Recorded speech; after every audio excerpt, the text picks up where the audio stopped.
đường cho nói chuyện nữa. Xe bé chào Điện Biên Tết xuống phố. Xe bé chào những từ thành phố Điện Biên. Chú ơi. À.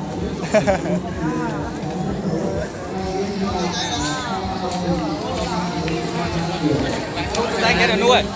À, tay cái chúng nghe chỉ chúng nào. À, cái chỉ chúng nào, chúng này gọi. Đấy, cái này gọi.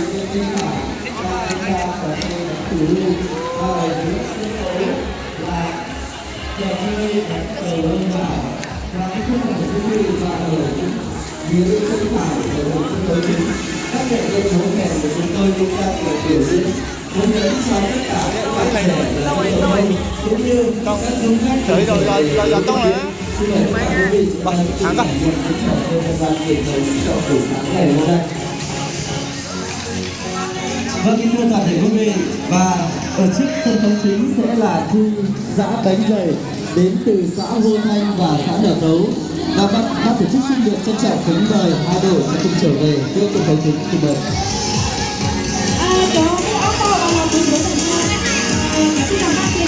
Bên chào cháu Điện Biên đó. Hiện tại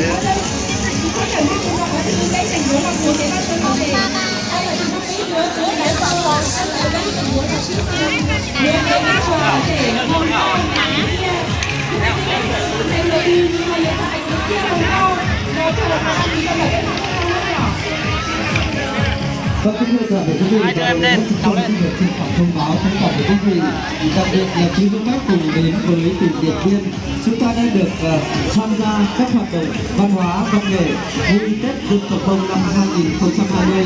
Và trong buổi sáng ngày hôm nay sẽ cùng diễn ra các hoạt động giao lưu văn hóa văn nghệ cùng với các trò chơi dân gian như dạ bánh dày, ném pa pao, đánh tù lu, đánh cầu lông gà và múa kèn truyền thống.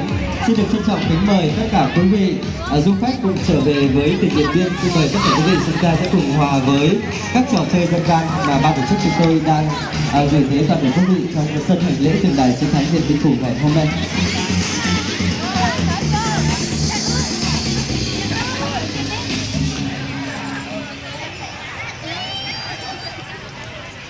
Không biết không?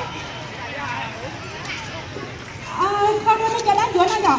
Con muốn cho tá chị con cho muốn cho tá chị cho du lịch cho nên đuổi thì lại cho nó lại thì bỏ đi nhở?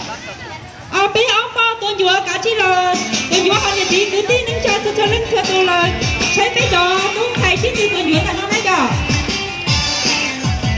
Sau đây có trời ma mù cho họ đi bé có trời dùa thuộc cái ba xua rồi gì chỉ từ hải ngao hải từ chia sân chế tôi sẽ đầu tôi sẽ mùa xuân đã đến bên ta thật rồi bầy chim hòa cao ơi chào mừng xuân tới và ta cùng nhau vui xuân cùng chung vui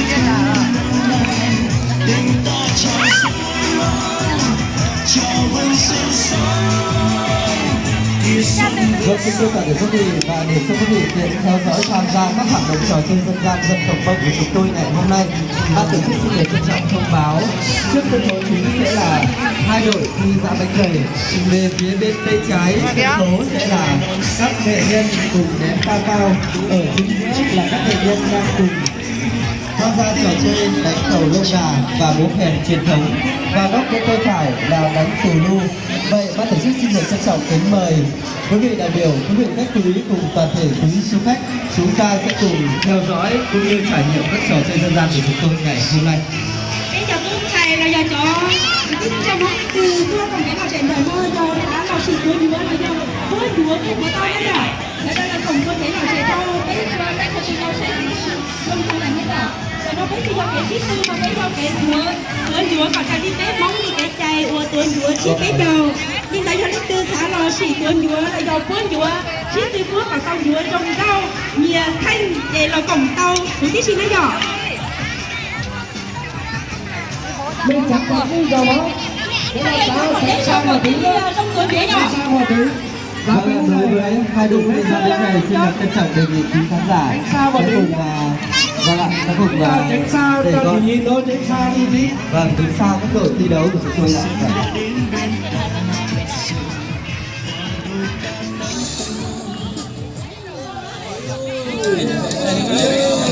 Bắt đầu nào. chuẩn bị 3, 2, 1 và bắt đầu.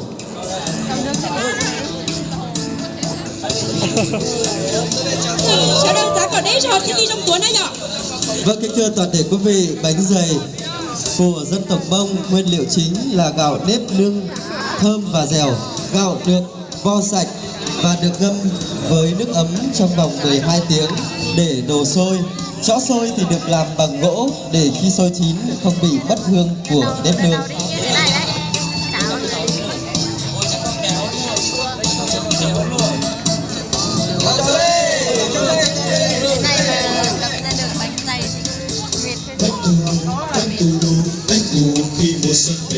Chúa những giò giả uống muốn trong chạy tập bé móng li cái du chi chúa là uống chiếc bé trâu nhớ trâu cái đai chạy đá phần tập bé móng thầu lút ba chiếc bé trâu là thò nhớ tập bé cái lò chạy chiếc bé trâu nú nò bé mua cái túa chúa của cô hãy tìm cho sĩ từ túa cậu uống thấy tập bé cái lò rể chiếc bé trâu nú nò có gì tia lò rể cho nên từ sáng lò xì rồi lò xí tao nói nhỏ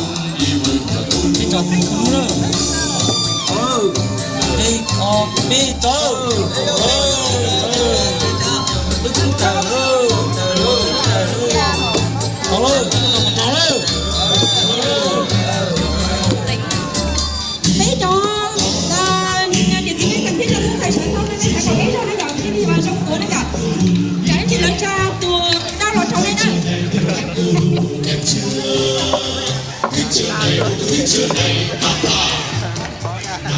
tao hai tia nhớ tròn rạn thùng nồi dọc thấy trong ổ bếp thấy cái lò rể chiếc bé chồng mông nhớ tròn rạn thùng bây giờ thấy vui cái xí tàu cho cái túi chi rồi đi cái chạy chiếc bé chồng đầu bé có chơi cái nó tôi cùng cái lò rể đi vào thiết kia xía tia cho nên cho tù cho tôi nó say chiếc sang là bé cái lò rể chiếc bé chồng còn nhớ tròn sát kia lử trong bé gì tia mua cái lò rể cái gì tia cho bé mông mua cái ba chùa lò rể mua cái du chi mua cái bảo minh rồi đi luôn thử hãy nhìn cái nhỏ